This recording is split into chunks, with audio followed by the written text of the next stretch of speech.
teman-teman, kita kali ini akan membahas tentang bagaimana cara penggunaan aplikasi e-learning untuk bagian administrator. Nah, sebelumnya apa saja sih tugas dan tanggung jawab administrator itu? Itu administrator memiliki 3 tugas atau tanggung jawab utama, yaitu mengunggah dokumen mata kuliah, membuka kelas, kemudian melihat statistik dosen. Ya, selain tugas dan tanggung jawab utama, administrator juga mendapatkan peran support atau peran pembantu atau kita sebutnya peran pendukung bagi dosen-dosen yang sekiranya kesulitan untuk mengunggah dokumen-dokumen atau bahan-bahan yang berkaitan dengan kelas yang akan di-online-kan tersebut. Menu tambahan itu antara lain itu melihat statistik dan penilaian kelas. Jadi di sini administrator bisa melihat statistik kelas dan memberikan penilaian sesuai yang diberikan oleh dosen jika dosen itu kesulitan. Kemudian administrator juga dapat mengunggah dokumen-dokumen tambahan, soal, kuis, atau soal online yang berkaitan dengan kelas tersebut.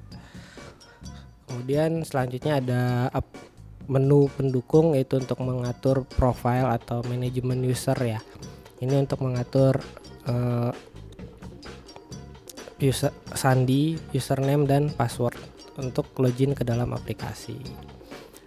Nah, langsung saja kita mulai bagaimana cara menggunakan aplikasi e-learning.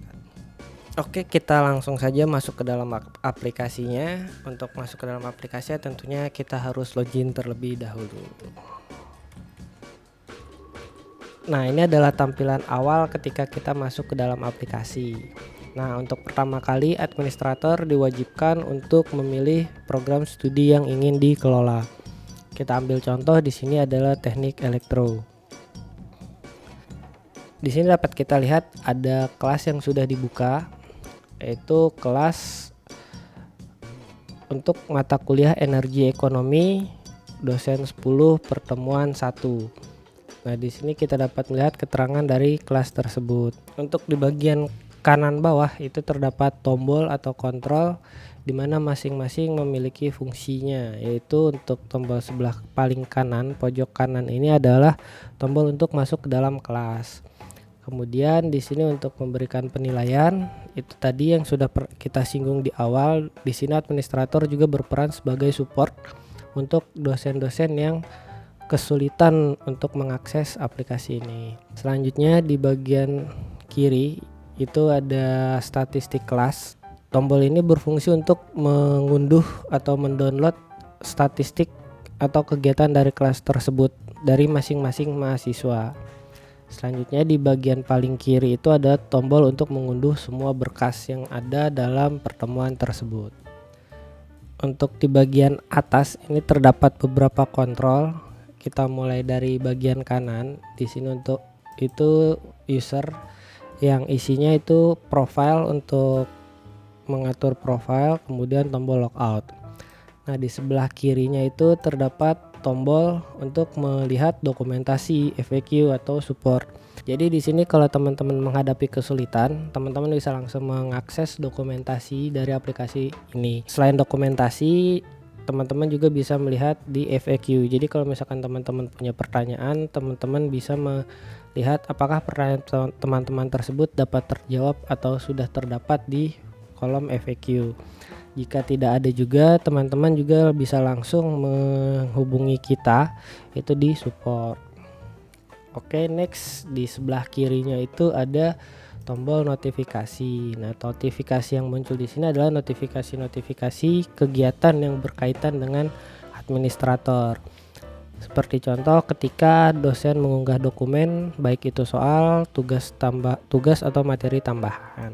Nah, next sebelah kirinya itu terdapat tombol untuk berpindah atau mengganti program studi yang akan kita kelola. Seperti contoh tadi kita sedang mengelola teknik elektro, kemudian kita ingin mengelola prodi lain atau program studi lain, maka di sini bisa kita pilih program studinya apa.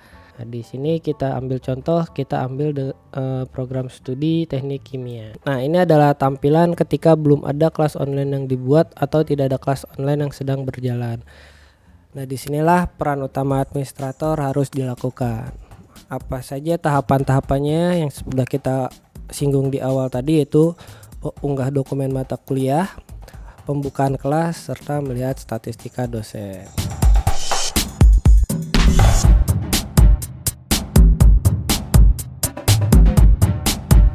Untuk mengunggah dokumen mata kuliah ini, administrator bisa mengakses menu perkuliahan. Selanjutnya pilih dokumen mata kuliah. Nah, di sini ada kontrol untuk memilih semester berapa, yaitu administrator bisa memilih mata kuliah dari semester manakah yang ingin diunggah materi dokumennya. Kemudian ada tombol kolom cari, selanjutnya ada tombol untuk refresh. Nah, untuk kolomnya sendiri terdapat kolom kode mata kuliahnya apa, SKS-nya berapa, semester, kurikulum, keterangan aktif, online, dan berkas. Untuk keterangan aktif sendiri, ini menandakan mata kuliah tersebut aktif atau tidak. Sama juga halnya dengan online. Jadi keterangan di sini menerangkan mata kuliah tersebut online atau tidak.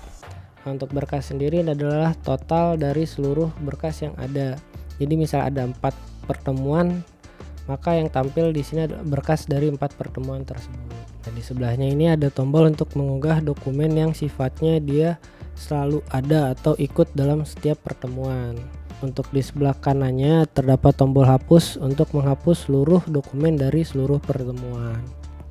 Oke, kita langsung saja bagaimana cara mengunggah dokumennya. Oke, di sini kita ambil contoh semester 7 mata kuliah energi ekonomi.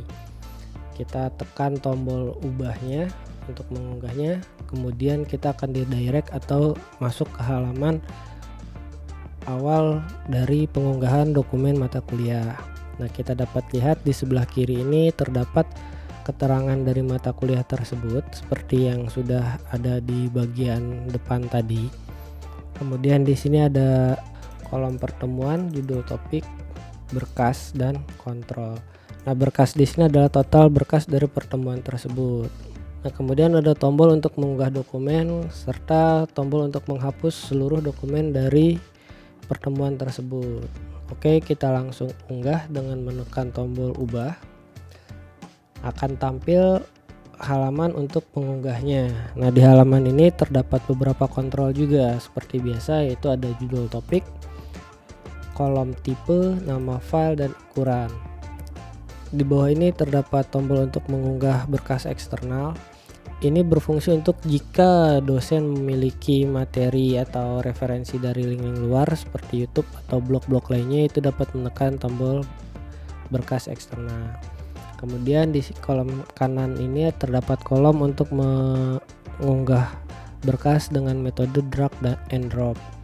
Kemudian terdapat juga tombol untuk memilih berkas satu-satu untuk diunggah. Kemudian ada tombol simpan dan tutup. Untuk judul topik sendiri di sini sifatnya wajib atau mandatory, harus diisi, tidak boleh kosong. Kita ambil contoh nama pertemuannya. Kemudian kita pilih berkasnya. Nah, ketika kita sudah memilih berkasnya akan muncul di bagian kotak ini. Kotak yang tadi pun selain berfungsi untuk drag and drop, itu berfungsi juga untuk menampilkan list-list yang sudah kita upload, namun belum kita simpan ke dalam aplikasi. Nah, sebelum kita simpan, kita dapat mereviewnya dengan menekan tombol view detail atau menghapusnya jika tidak jadi diunggah. Setelah semuanya selesai, kita dapat menyimpan. Ketika berhasil akan muncul pop-up berhasil. Nah, di sini akan muncul satu berkas dengan judul topik pertemuan 1. Jika ada perubahan, kita dapat menekan tombol ubah kembali. Kemudian tampilannya akan berubah. Yang tadinya kosong sekarang ada isinya, yaitu dengan judul topik pertemuan 1, tipe file PDF, nama filenya, kemudian ukurannya. Dan di sebelah kanan ini terdapat 2 tombol, yaitu tombol untuk melihat atau mereview file yang sudah diunggah. Jadi di sini administrator bisa melihat apakah file yang diunggah sudah benar atau tidak. Nah, kemudian di bawahnya adalah tombol untuk menghapus dokumennya. Jika ingin menambahkan, bisa mengulangi metode sebelumnya, yaitu dengan mendrag atau mendrop filenya di sini di kotak ini atau menekan tombol browse. Setelah semuanya dirasa cukup, maka bisa kembali. Nah, akan tampil kembali ke menu awalnya. Nah, tadi kita sudah mengelola mata kuliah energi ekonomi di semester 7. Kita coba kita cek.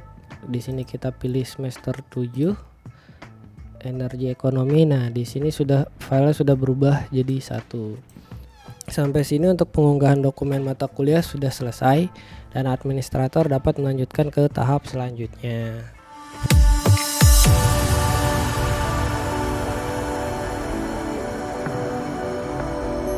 Oke, kita masuk ke tahap selanjutnya, yaitu pembukaan kelas. Untuk pembukaan kelas, administrator bisa mengaksesnya melalui menu perkuliahan, kemudian memilih manajemen kelas.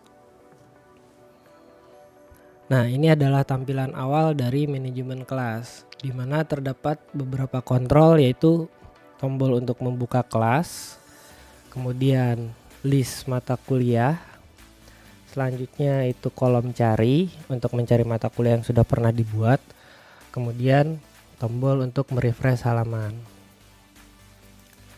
Nah, di sini kita bisa lihat ada keterangan belum ada kelas untuk mata kuliah yang dipilih.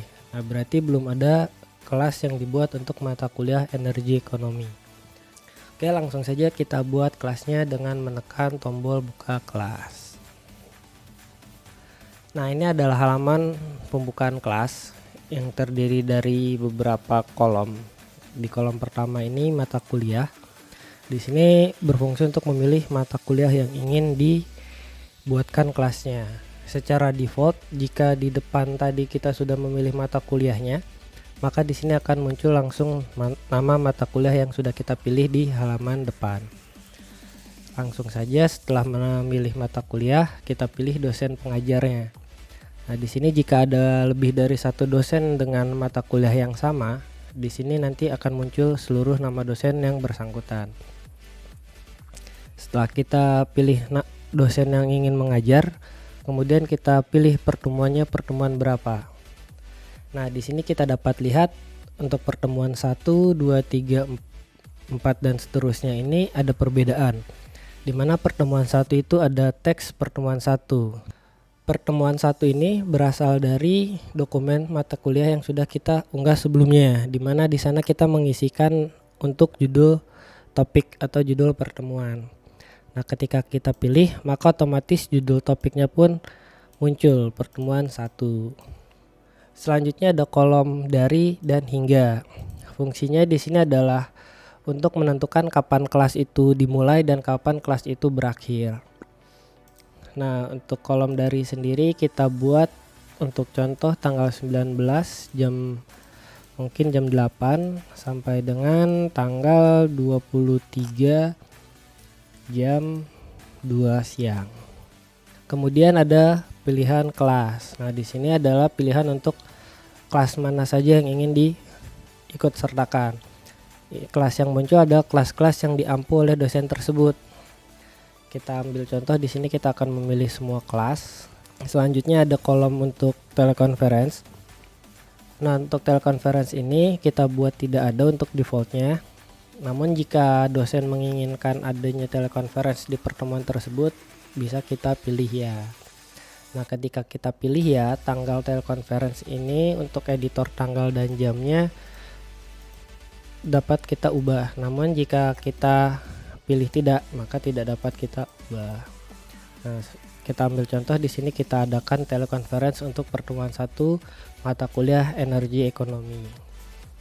Nah, untuk tanggal teleconference-nya sendiri itu berpacu kepada tanggal kapan kelas tersebut dimulai dan kapan kelas tersebut berakhir. Tidak bisa dibuat sebelum kelas itu dimulai dan setelah kelas itu berakhir. Seperti contoh di sini tanggal 19 sampai dengan tanggal 23. Karena kita membuat pertemuan ini dimulainya tanggal 19 dan berakhirnya tanggal 23 Januari 2019. Kita ambil contoh di sini tanggal telekonferensinya tanggal 19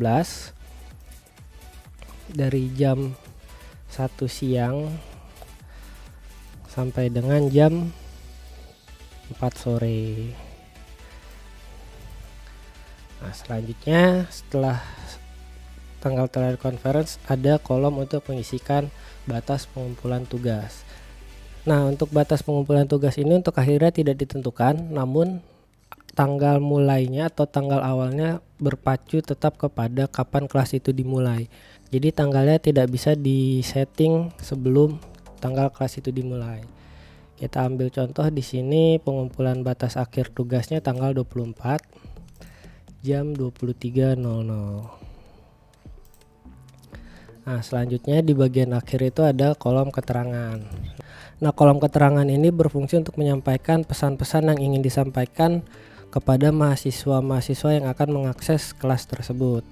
Seperti contoh kita ketikkan di sini tugas dikumpulkan sebelum 1 hari sebelum tanggal akhir pengumpulan tugas.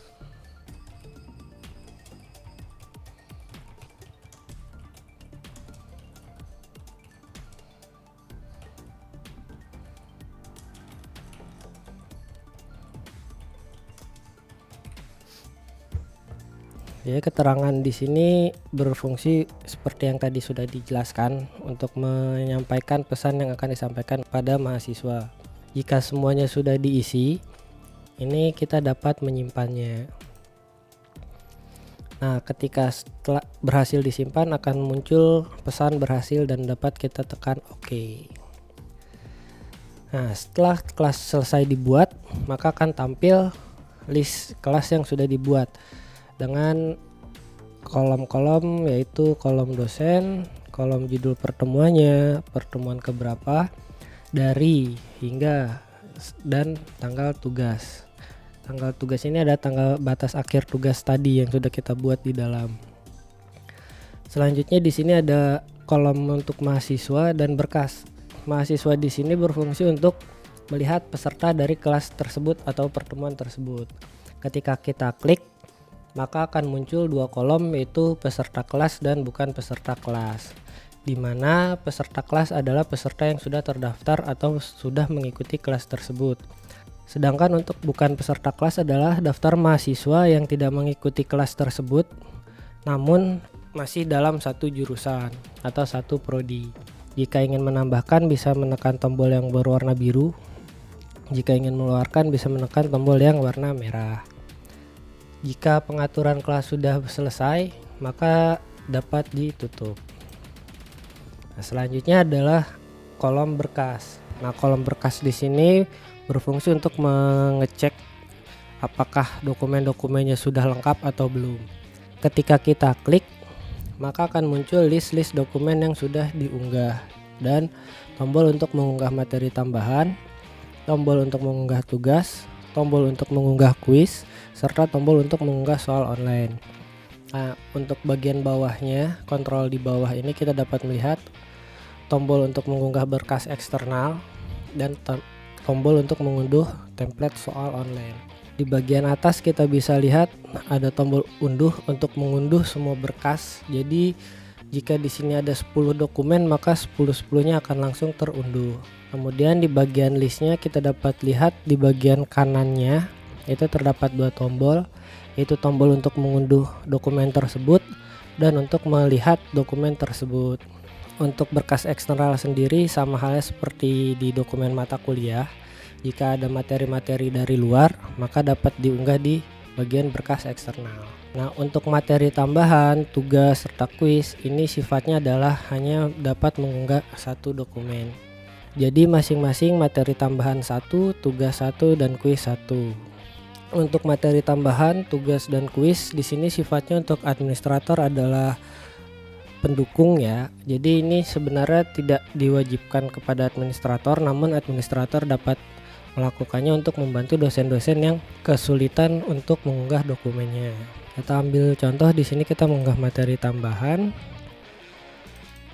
kemudian mengunggah tugas. cara mengunggah kuis. Kemudian soal online. Setelah semuanya sudah kita pilih, maka kita dapat menekan tombol simpan. Nah, setelah berhasil mengunggah akan muncul notifikasi berhasil dan kita dapat menekan OK. Kemudian kita lihat berkasnya. Sekarang berkasnya menambah yang tadi kita sudah unggah. Nah, di sini kita dapat melihat perbedaan antara dokumen satu dan dokumen lainnya. Di mana dokumen satu ini tidak bisa dihapus karena ini adalah dokumen default yang diunggah oleh administrator. Untuk menghapusnya harus masuk ke dalam menu dokumen mata kuliah, seperti yang sebelumnya sudah kita jelaskan. Nah, untuk dokumen yang lainnya ini terdapat tombol hapus, yaitu tombol yang berada paling pojok kanan. Ini berfungsi jika kita ingin menghapus dokumennya atau salah mengunggah dokumennya. Nah, jika sudah selesai, kita dapat menutupnya. Selanjutnya di sebelah kanan itu terdapat 4 tombol, yaitu tombol untuk mengubah. Tombol mengubah ini berfungsi untuk mengubah pertemuannya. Kemudian tombol hapus untuk menghapus pertemuan tersebut. Tombol publish untuk mempublish kelas tersebut. Jadi kalau kelas belum dipublish itu tidak akan tampil di bagian mahasiswa. Serta yang terakhir paling pojok kanan itu tombol sinkronisasi kelas. Nah, sinkronisasi kelas ini adalah untuk mensinkronisasikan ulang mahasiswa yang mengambil mata kuliah tersebut. Nah, jika semuanya sudah dirasa selesai, maka administrator dapat mempublish kelas tersebut. Nah, setelah berhasil dipublish akan muncul pemberitahuan berhasil, kemudian kita tekan OK. Nah, di sini kita lihat perbedaan setelah kelas dipublish. Nah, yang muncul hanyalah tombol ubah dan tombol untuk men-unpublish kelas tersebut atau membatalkan publish kelas tersebut. Nah, untuk tombol unpublish sendiri, jika belum ada mahasiswa yang mengunggah dokumen, ini dapat kita klik atau dapat berfungsi. Namun jika sudah ada mahasiswa yang mengerjakan tugas maupun kuis, tombol ini tidak dapat kita klik atau tidak berfungsi. Nah, untuk editnya sendiri, di sini hanya beberapa komponen saja yang bisa diedit, yaitu judul topik, dari, hingga, kelas, telekonferensi, tanggal telekonferensi, batas pengumpulan tugas, serta keterangan. Nah, jika sudah tidak ada yang diedit, bisa kembali. Oke, sampai saat ini administrator hanya tinggal menunggu proses pembelajaran. Nah, setelah proses pembelajaran selesai, tahap selanjutnya adalah tahap akhir, yaitu statistika dosen.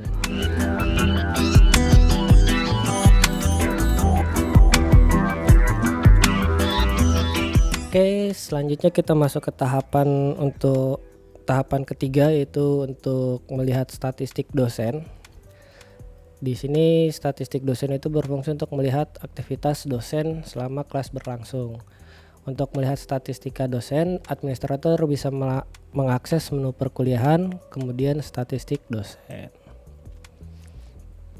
Untuk statistik dosen tampilannya sederhana, hanya terdiri dari kolom pencarian untuk mencari nama dosen, kemudian tombol refresh, dan untuk bagian kolomnya terdapat kolom dosen untuk menampilkan nama dosen dan tombol untuk melihat statistik dari dosen yang bersangkutan. Untuk melihat statistiknya kita dapat menekan tombol statistik yang berwarna biru, kemudian akan membuka tab baru dan akan menampilkan hasil kegiatan dosen tersebut dari tiap-tiap pertemuan.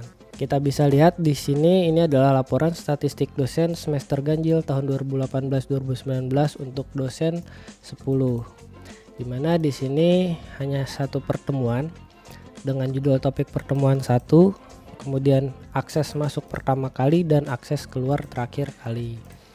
Selanjutnya ada total untuk menotal berapa kalikah dosen tersebut mengakses aplikasi selama rentan masuk pertama sampai dengan keluar terakhir. Dan terakhir adalah total menit dosen tersebut mengakses aplikasi tersebut. Kemudian selanjutnya ada kolom unggah, modul, tugas, dan kuis. Nah, di sini kenapa dicentang? Karena sudah diunggahkan oleh administrator. Jika belum, maka akan kosong seperti halnya tugas dan kuis. Selanjutnya ada kolom penilaian yang terdiri dari tugas dan kuis. Di sini kita lihat 0/0 dan 0/0 untuk kuisnya juga. Dimana di sini maksudnya adalah 0 tugas yang sudah dinilai dari 0 tugas yang sudah dikumpulkan.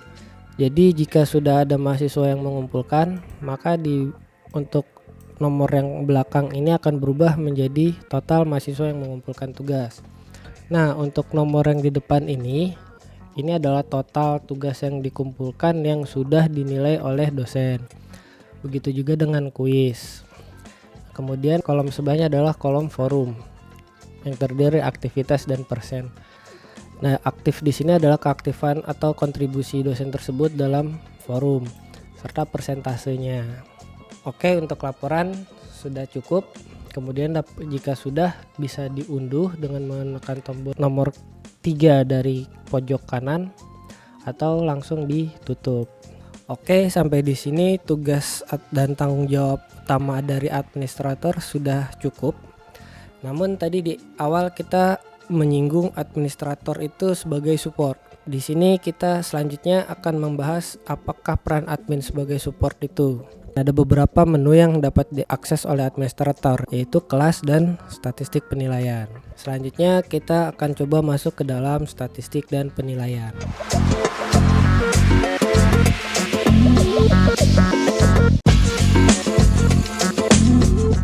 Nah, untuk masuk ke dalam menu statistik dan penilaian, administrator bisa mengakses melalui menu perkuliahan, kemudian statistik penilaian. Nah, ini adalah tampilan dari statistik dan penilaian. Di halaman ini terdapat beberapa kontrol, yaitu untuk memilih mata kuliah, yang di sebelah kanannya untuk mencari mata kuliah yang sudah ada. Kemudian di sebelah paling kanan adalah tombol untuk merefresh halaman. Nah, untuk kolomnya sendiri terdiri dari nama dosen, judul topik, pertemuan, tanggal dimulainya kelas, tanggal berakhirnya kelas, dan tanggal terakhir pengumpulan tugas. Dan selanjutnya di sebelahnya ada kolom mahasiswa. Kolom ini berfungsi untuk memberikan informasi berapakah peserta atau mahasiswa yang mengikuti kelas tersebut. Nah, di sebelah kanannya itu terdapat kolom tugas dan kuis dengan tombol unduh. Nah, di sini berfungsi untuk menginformasikan berapakah mahasiswa yang sudah mengumpulkan tugas dan kuis, dan dapat kita unduh tugas dan kuis dari seluruh mahasiswa yang sudah mengumpulkan. Nah, di sebelahnya itu ada tombol untuk memberikan penilaian. Kemudian yang terakhir adalah tombol untuk melihat statistik kelas atau statistik mahasiswa yang berada atau mengikuti kelas tersebut. Untuk memberikan penilaian, kita dapat menekan tombol penilaian yang berwarna biru. Kemudian akan tampil halaman untuk memberikan penilaian.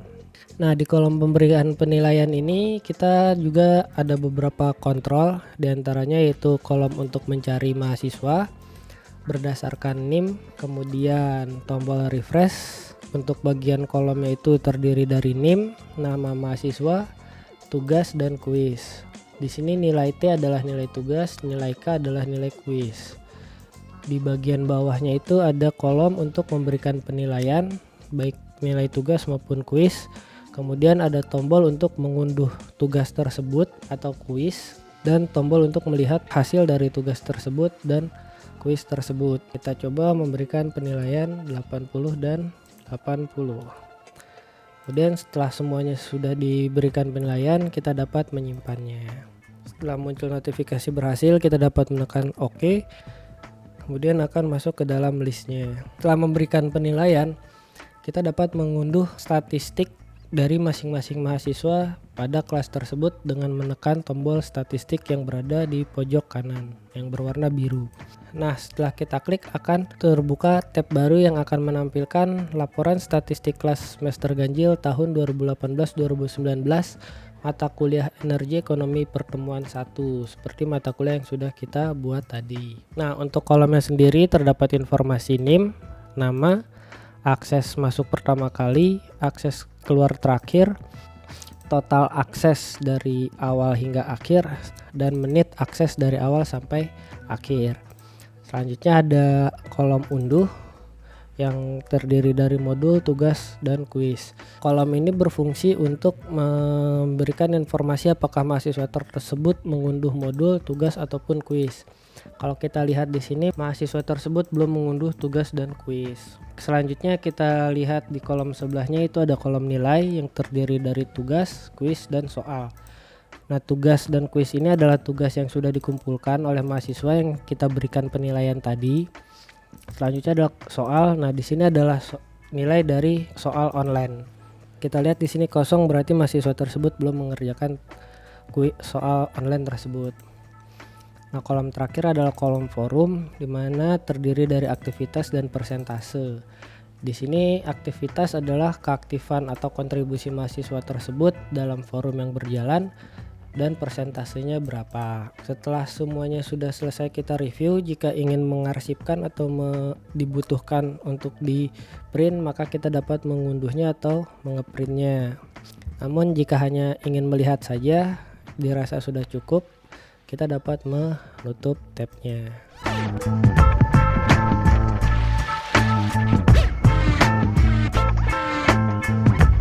Nah, selanjutnya adalah menu untuk mengakses kelas. Nah, fungsinya di sini untuk administrator adalah agar administrator bisa memantau kegiatan yang sedang berjalan di kelas tersebut. Untuk mengakses kelas, administrator bisa memilih menu perkuliahan. Selanjutnya menekan memilih kelas.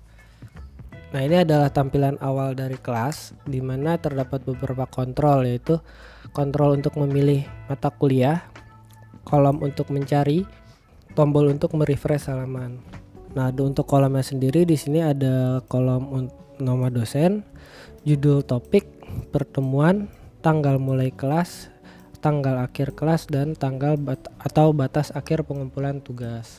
Nah, di sebelah kanannya terdapat menu on untuk melihat mahasiswa. Kemudian di sebelah kanannya ini terdapat menu berkas, di mana di sini jika kita klik ini akan mengunduh seluruh berkas yang terdapat pada kelas tersebut. Di sebelah paling kanan tombol berwarna hijau ini berfungsi untuk masuk ke dalam kelas. Nah, untuk memantau kelas tersebut, administrator bisa menekan tombol yang berwarna hijau untuk masuk ke dalam kelas. Nah, ini adalah tampilan dari kelas yang sedang berjalan yang sudah kita pilih sebelumnya, yaitu mata kuliah energi ekonomi pertemuan 1, di mana di kelas ini terdapat beberapa kontrol, yaitu kontrol conference untuk masuk conference, tombol soal online. Di sini hanya dapat diakses oleh mahasiswa, kemudian tombol forum untuk masuk ke dalam forum. Selanjutnya di bagian bawah terdapat list dokumen yang terdiri dari tipe file, nama dokumennya, serta tombol untuk mengunduh materi dan melihat materi. Di bagian kanan terdapat kolom informasi dan keterangan. Nah, ini adalah keterangan yang sebelumnya sudah kita isi.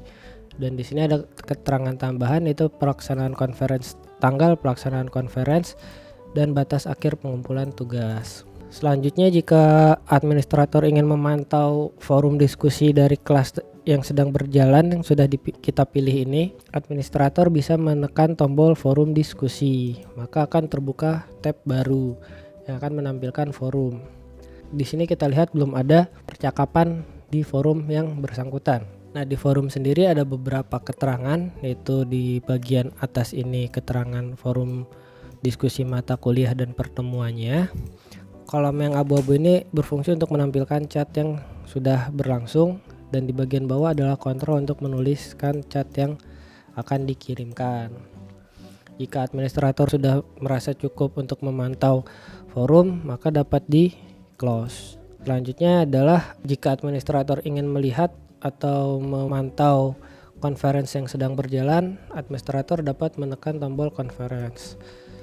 Oke, itulah fitur-fitur yang dapat diakses oleh administrator. Sampai di sini tugas dan tanggung jawab administrator sudah selesai. Terima kasih.